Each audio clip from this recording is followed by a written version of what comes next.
God's Amazing Grace, ever upward. August 21st. As ye have therefore received Christ Jesus the Lord, so walk ye in him. Colossians chapter 2, verse 6. This means that you are to study the life of Christ. You are to study it with as much more earnestness than you study secular lines of knowledge, as eternal interests are more important than temporal, earthly pursuits. If you appreciate the value and sacredness of eternal things, you will bring your sharpest thoughts, your best energies to the solving of the problem that involves your eternal well-being, for every other interest sinks into nothingness in comparison with that.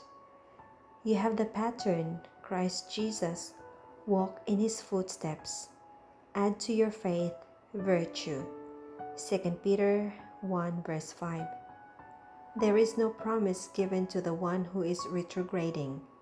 The apostle, in his testimony, is aiming to excite the believers to advancement in grace and holiness. They already profess to be living the truth.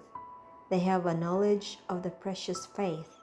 They have been made partakers of the divine nature.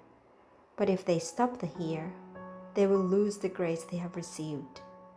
Truth is an active working principle, molding heart and life so that there is a constant upward movement.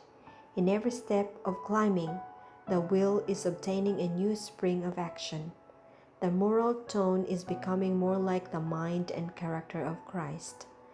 The progressive Christian has grace and love which passes knowledge, for divine insight into the character of Christ takes a deep hold upon his affections.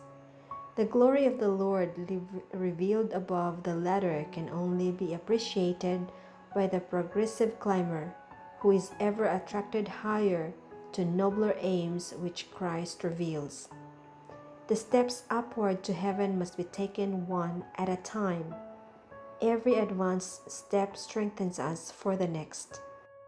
The transforming power of the grace of God upon the human heart is a work which but few comprehend, because they are too indolent to make the necessary effort.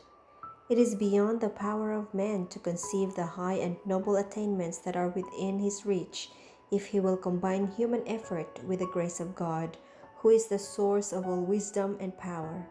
And there is an eternal weight of glory beyond.